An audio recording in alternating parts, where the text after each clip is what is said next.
ನಮಸ್ಕಾರ. ನ್ಯೂಸ್ 26ಗೆ ಸ್ವಾಗತ.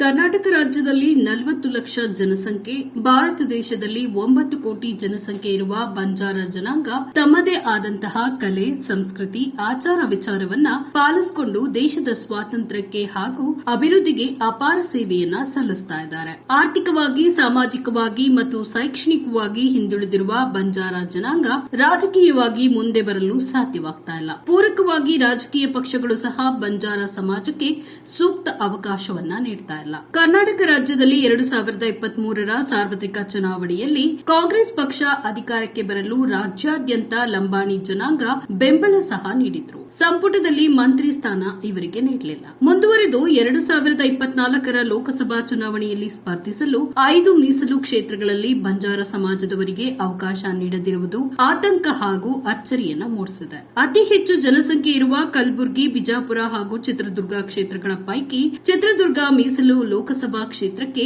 ಶ್ರೀ ಭರತ್ ಬಂಜಾರ ಸೇವಲಾಲ್ ಸೇನೆಯ ರಾಷ್ಟ್ರೀಯ ಸಂಸ್ಥಾಪಕ ಅಧ್ಯಕ್ಷರು, ಯುವ ಮುಖಂಡರು ಹಾಗೂ ಉದ್ಯಮಿಗಳಾದಂತಹ ಶ್ರೀ ಜಿ ಅಶ್ವಥ್ ನಾಯ್ಕ್ ರವರಿಗೆ ಚಿತ್ರದುರ್ಗದಲ್ಲಿ ಮೀಸಲು ಲೋಕಸಭಾ ಕ್ಷೇತ್ರದಿಂದ ಕಾಂಗ್ರೆಸ್ ಪಕ್ಷದ ವತಿಯಿಂದ ಕಣಕ್ಕಿಳಿಸಬೇಕೆಂದು ಆಗ್ರಹಪಡಿಸುತ್ತಿದ್ದಾರೆ. ಲಂಬಾಣಿ ಜನಾಂಗದಲ್ಲಿ ಉತ್ತಮ ಸ್ಥಾನದಲ್ಲಿರ್ತಕ್ಕಂತಹ ಯುವಕ, ಇಡೀ ರಾಜ್ಯದ ಲಂಬಾಣಿ ಜನ ಪ್ರೀತಿ ಮಾಡತಕ್ಕಂಥ ಯುವಕ ಈ ಆಗಿರ್ತಕ್ಕಂಥ ಶ್ರೀ ಅಶ್ವಥ್ ನಾಯ್ಕರವರನ್ನ ದಯಮಾಡಿ ಚಿತ್ರದುರ್ಗದ ಲೋಕಸಭಾ ಕ್ಷೇತ್ರಕ್ಕೆ ಒಂದು ಸೀಟನ್ನು ಕೊಡುವುದರ ಮೂಲಕ ಕಳೆದ 20 ವರ್ಷಗಳಿಂದ ಸಮಾಜ ಸಂಘಟನೆಯಲ್ಲಿ ತೊಡಗಿರುವ ಇವರು 2015ರಲ್ಲಿ 3,000 ಯುವಕರಿಗೆ ಯುವ ನಾಯಕತ್ವ ತರಬೇತಿ ಶಿಬಿರವನ್ನು ಆಯೋಜಿಸಿ ಯಶಸ್ವಿ ಕೂಡ ಆಗಿದ್ರು ಹಾಗೂ ಬೆಂಗಳೂರು ನಗರ ತಾಲೂಕು ಹಾಗೂ ಜಿಲ್ಲಾ ಪಂಚಾಯತ್ ಸದಸ್ಯರಾಗಿ ಸೇವೆ ಸಲ್ಲಿಸಿದ್ದಾರೆ. ದೇಶಾದ್ಯಂತ ಬಂಜಾರ ಯುವಕರಿಗೆ ಸಂಘಟಿಸಿ 1 ಲಕ್ಷ ಯುವಕರಿಗೆ ಯುವ ನಾಯಕತ್ವ ತರಬೇತಿ ನೀಡಲು ಶ್ರೀ ಭರತ್ ಬಂಜಾರ ಸೇವಲಾಲ್ ಸೇನೆ ವತಿಯಿಂದ ಕಾರ್ಯಕ್ರಮವನ್ನು ರೂಪಿಸಿಕೊಳ್ತಾ ಇದ್ದಾರೆ. ಇವರ ಈ ಸೇವೆಯನ್ನ ಗುರುತಿಸಿ ಈ ಸಲ ಲೋಕಸಭಾ ಚುನಾವಣೆಯಲ್ಲಿ ಸ್ಪರ್ಧಿಸಲು ಅವಕಾಶವನ್ನ ನೀಡಬೇಕೆಂದು ಪತ್ರಿಕಾಗೋಷ್ಠಿಯನ್ನ ಕರೆಯಲಾಗಿತ್ತು.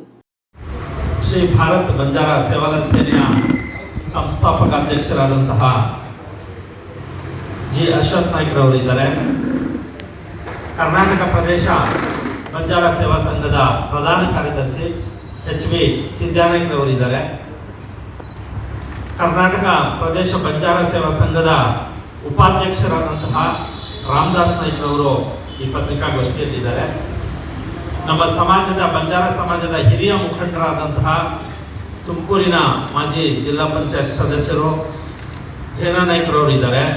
ಬಿಜಾಪುರದಿಂದ ಚಂದೂಲಾಲ್ ಅವರಿದ್ದಾರೆ. ನಮ್ಮ ಹಿರಿಯ KS ಅಧಿಕಾರಿ ಶ್ರೀಮತಿ ಲಲಿತಮ್ಮ ಅವರು ಮಹಿಳಾ ಅಧ್ಯಕ್ಷರು, ಅವರು ಈ ಪತ್ರಿಕಾಗೋಷ್ಠಿಯಲ್ಲಿದ್ದಾರೆ. ಕಮಲಾಬಾಯಿ ಅವರಿದ್ದಾರೆ.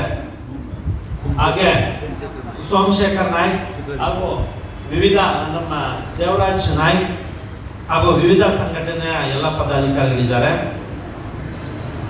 ಈ ಪತ್ರಿಕಾಗೋಷ್ಠಿಯನ್ನು ಉದ್ದೇಶಿಸಿ ಜಿ ಅಶ್ವಥ್ ನಾಯ್ಕ್ ಅವರು ಮೊದಲಿಗೆ ಮಾತಾಡ್ತಾರೆ. ನಮ್ಮ ಅಶ್ವಥ್ ನಾಯ್ಕ್ ಅಂತ ಹೇಳಿ ಕರ್ನಾಟಕದ ಭಾರತ ದೇಶದ ಒಂದು ನಮ್ಮ ಬಂಜಾರ ಸಮಾಜದಲ್ಲಿ ಮುಂಚೂಣಿರ್ತಕ್ಕಂಥ ಭಾರತ ಬಂಜಾರ ಸೇವಾಲಾಲ್ ಸೇನೆ ಎಂಬ ಸಂಘಟನೆಯ ಅಧ್ಯಕ್ಷರಿದ್ದೇನೆ, ಸಂಸ್ಥಾಪಕ ಅಧ್ಯಕ್ಷರಿದ್ದೇನೆ. ಇವತ್ತು ಈ ಸಭೆಯನ್ನು ಸೇರಿದ ಉದ್ದೇಶ ನಮಗೆ ಈ ಕಾಂಗ್ರೆಸ್ ಪಕ್ಷ ಅಧಿಕಾರ ಬರಬೇಕು ಅಂದರೆ ಇವತ್ತು ಸನ್ಮಾನ್ಯ ಸಿದ್ದರಾಮಯ್ಯನವರು, ಡಿ.ಕೆ. ಶಿವಕುಮಾರ್ ಸಾಹೇಬರು ಮುಖ್ಯಮಂತ್ರಿ, ಉಪಮುಖ್ಯಮಂತ್ರಿ ಆಗಬೇಕಾದ್ರೆ ಪ್ರಮುಖ ಕಾರಣ ನಾವು ಬಂಜಾರ ಸಮಾಜ ಅವರನ್ನ ಕೈ ಹಿಡಿದಿದ್ದ ಕಾರಣ. ಅದರ ಗೆದ್ದ ನಂತರ ನಮಗೆ ಇವರು ನಮ್ಮ ಜನಾಂಗವನ್ನು ತಿರಸ್ಕಾರ ಮಾಡಿದ್ದಾರೆ. ಎಲ್ಲೂ ಪ್ರಾತಿನಿಧ್ಯ ಸಿಗ್ತಾ ಇಲ್ಲ.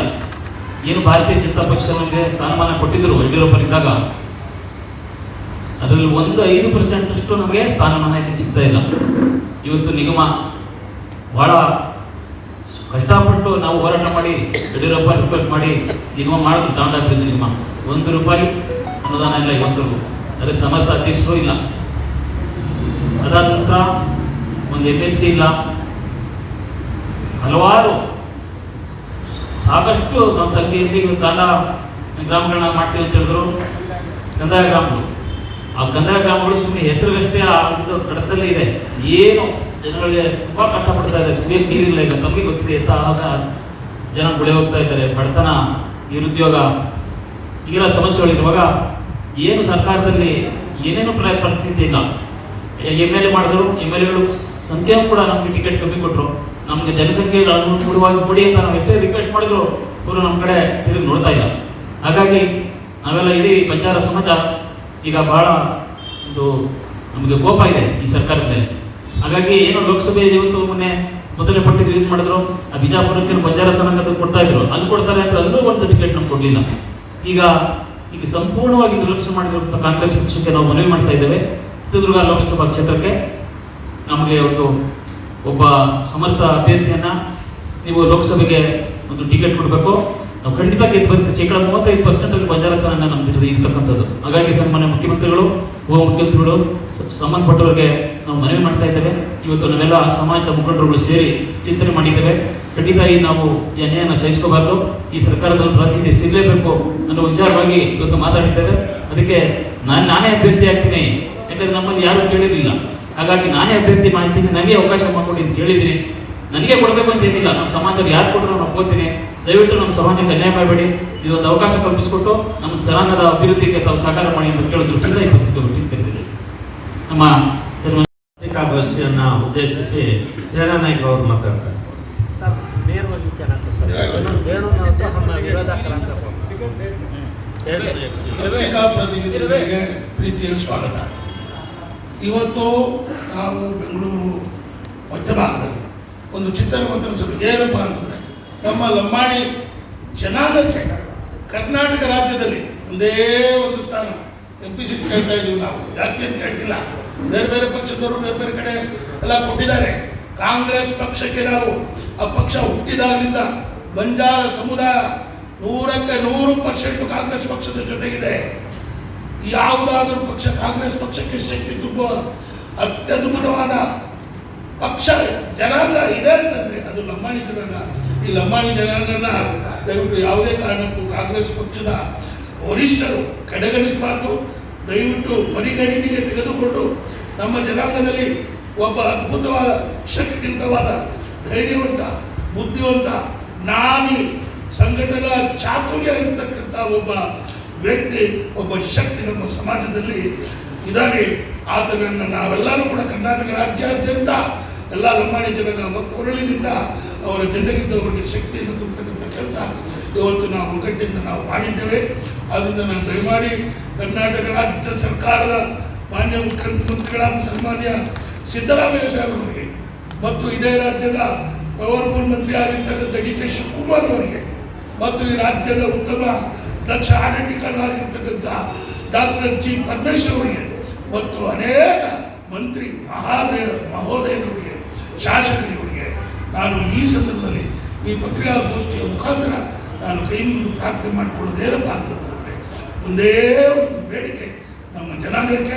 ಚಿತ್ರದುರ್ಗದಲ್ಲಿ ಇರ್ತಕ್ಕಂಥ ಸುಮಾರು 35-40% ಜನ ಇರ್ತಕ್ಕಂಥ ಲಂಬಾಣಿ ಜನಾಂಗದ ಪರವಾಗಿ ಪ್ರತಿನಿಧಿಸ್ತಕ್ಕಂಥ ಒಬ್ಬ ಲೋಕಸಭಾ ಸದಸ್ಯರ ಪ್ರತಿನಿಧಿಗಳಿದ್ದಾರೆ. ನಮ್ಮ ಆತ್ಮೀಯ ಗೆಳೆಯ, ನಮ್ಮ ಬಂಜಾರ ಸಮುದಾಯದ ಒಂದು ಶಕ್ತಿ, ನಮ್ಮ ಜನಾಂಗದ ಸಂಘಟನೆಯ ಚತುರ, ಲಂಬಾಣಿ ಜನಾಂಗದಲ್ಲಿ ಉತ್ತಮ ಸ್ಥಾನದಲ್ಲಿರ್ತಕ್ಕಂಥ ಯುವಕ, ಇಡೀ ರಾಜ್ಯದ ಲಂಬಾಣಿ ಜನ ಪ್ರೀತಿ ಮಾಡ್ತಕ್ಕಂಥ ಯುವಕ ಈ ಆಗಿರ್ತಕ್ಕಂಥ ಶ್ರೀ ಅಶ್ವಥ್ ನಾಯ್ಕರವರನ್ನ ದಯಮಾಡಿ ಚಿತ್ರದುರ್ಗದ ಲೋಕಸಭಾ ಕ್ಷೇತ್ರಕ್ಕೆ ಒಂದು ಸೀಟನ್ನು ಕೊಡುವುದರ ಮೂಲಕ. ಪತ್ರಿಕಾ ಮಾಧ್ಯಮ ಮಿತ್ರರಿಗೆ ನಮಸ್ಕಾರ. ಇವತ್ತು ಕರ್ನಾಟಕ ರಾಜ್ಯದಲ್ಲಿ ಸುಮಾರು 3600 ತಾಂಡಗಳಿದ್ದಾವೆ. 40ರಿಂದ 50 ಲಕ್ಷ ಜನಸಂಖ್ಯೆ ಇದೆ. ಇಂಥ ಪರಿಸ್ಥಿತಿಯಲ್ಲಿ ಒಂದು ನೋವಿನ ಸಂಗತಿ ಅಂದರೆ ಕೇವಲ ಒಬ್ಬರು ಮಾತ್ರ MP ಲೋಕಸಭಾ ಸದಸ್ಯರಾಗಿದ್ದಾರೆ. ಸುಮಾರು ಈ ಜನಸಂಖ್ಯೆಗೆ ಅನುಗುಣವಾಗಿ, ಇಷ್ಟು ತಾಂಡಗಳ ಅನುಗುಣವಾಗಿ ಸುಮಾರು 4ರಿಂದ 5 ಜನ ಲೋಕಸಭಾ ಸದಸ್ಯರು ಇರಬೇಕಾಗಿತ್ತು. ಇವತ್ತಿನ ದಿವಸ ಕಾಂಗ್ರೆಸ್ ಸರ್ಕಾರ ಇದೆ. ಈ ಕಾಂಗ್ರೆಸ್ ಸರ್ಕಾರಕ್ಕೆ ನಾವು ಎಷ್ಟು ಪ್ರಾಧಾನ್ಯತೆ ಕೊಡ್ತೀವಿ ಅಂದರೆ ಇವತ್ತಿನದಲ್ಲ, ಈ ಕಾಂಗ್ರೆಸ್ ಹುಟ್ಟಿದಾಗಲಿಂದಲೂ ನಮ್ಮ ಹಿರಿಯರು ಕೂಡ ಕಾಂಗ್ರೆಸ್ಸಿಗೆ ಹೆಚ್ಚಿನ ಅಭಿಮಾನ ತೋರಿಸಿದ್ದಾರೆ. ನಮ್ಮ ಬಂಜಾರ ಮಹಿಳೆಯರು ಇಂದಿರಾ ಗಾಂಧಿಯವರ ಕಾಲದಲ್ಲೂ ಅವ್ರನ್ನ ತಮ್ಮ ದೇವತೆ ಅಂತ ಹೇಳ್ಬಿಟ್ಟು ಮನಸ್ಸಿನಲ್ಲಿ ಅಂದ್ಕೊಂಡು ಕಾಂಗ್ರೆಸ್ಸಿಗೆ ಹೆಚ್ಚಿನ ಪ್ರಾಧಾನ್ಯತೆ ಕೊಡಿ. ಆ ಪ್ರಾಧಾನ್ಯತೆ ಕೊಟ್ಟಿರೋದಕ್ಕೆ ಇವತ್ತಿನ ದಿವಸ ಕಾಂಗ್ರೆಸ್ ಇಲ್ಲಿ ಸರ್ಕಾರ ನಡೆಸ್ತಾ ಇದೆ. ಅದು ಅವರಿಗೆ ಇದರ ಬಗ್ಗೆ ಅರಿವು ಮೂಡಿಸ್ಬೇಕಾಗುತ್ತೆ. ಕಾರಣ ಇಷ್ಟೇ, ಎಲ್ರಿಗೂ ನೋವಾಗುವಂಥ ವಿಷಯ. ಇಲ್ಲಿ ನಮ್ಮಲ್ಲಿ ಅತ್ಯಂತ ಪರಿಣಿತರಿದ್ದಾರೆ. ಅದರಲ್ಲಿಯೂ ನಮ್ಮ ಅಶ್ವಥ್ ನಾಯ್ಕರು ಒಬ್ಬರು ನಮ್ಮ ಬಂಜಾರ ಸೇನೆ ಅಂತ ಹೇಳ್ಬಿಟ್ಟು ಇಡೀ ಕಾಂಗ್ರೆಸ್ಸಿಗೆ ಹೆಚ್ಚಿನ ಪ್ರಾಧಾನ್ಯತೆ ಕೊಟ್ಟು ಕಾಂಗ್ರೆಸ್ ಸೇನೆಯಿಂದ ಹೆಚ್ಚಿನ ಮತಗಳನ್ನು ಕೊಟ್ಟು ಕಾಂಗ್ರೆಸ್ ಗೆಲ್ಲಿಕ್ಕೆ ಇವರು ಶ್ರೀ ಅಶ್ವಥ್ ನಾಯ್ಕರು ಕಾರಣರು. ಅಂತ ಒಬ್ಬ ಮೇಧಾವಿ, ಯಂಗ್ ಅಂಡ್ ಎನರ್ಜೆಟಿಕ್ ಒಬ್ಬ ಪ್ರಭಾವಿ ಈಗ ಚಿತ್ರದುರ್ಗದಲ್ಲಿ ತಾನು ಒಂದು ಲೋಕಸಭಾ ಸದಸ್ಯ ಸ್ಥಾನಕ್ಕೆ ಪ್ರಯತ್ನ ಮಾಡೋದ್ರಲ್ಲಿ ತಪ್ಪಿಲ್ಲ. ಇದು ನಮ್ಮೆಲ್ಲರ ಹೆಮ್ಮೆಯ ವಿಷಯ. ನಮ್ಮ ವಂದನೆಗಳು. ನಮ್ಮ ಚಿತ್ರದುರ್ಗ ಜಿಲ್ಲೆಯಲ್ಲಿ ಸುಮಾರು 40% ಬಂಜಾರ ಜನಾಂಗದವರಿದ್ದಾರೆ.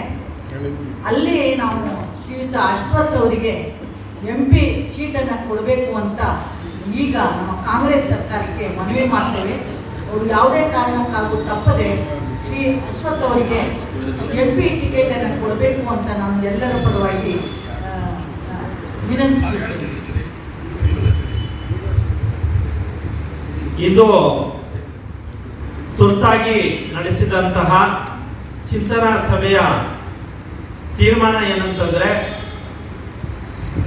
ಕರ್ನಾಟಕ ರಾಜ್ಯದಲ್ಲಿ 5 ಮೀಸಲು ಕ್ಷೇತ್ರ ಇದೆ. ಪ್ರತಿ ಬಾರಿ 1 ಮೀಸಲು ಕ್ಷೇತ್ರಕ್ಕೆ ಬಂಜಾರ ಸಮಾಜದವರಿಗೆ ನೀಡ್ತಾ ಇದ್ರು. ಮಾಧ್ಯಮ ಮಿತ್ರರಿಗೆ ನಾನು ನಮಸ್ಕರಿಸ್ತಾ, ನಾವು ಬೇಡಿಕೆಗಳು ಸರ್ಕಾರದ ಮುಂದೆ ಇರ್ತಕ್ಕಂಥ ಬೇಡಿಕೆ ಮತ್ತು ಕಾಂಗ್ರೆಸ್ ಪಕ್ಷದ ಇರ್ತಕ್ಕಂಥ ಬೇಡಿಕೆ ನಿಖರವಾಗಿದೆ.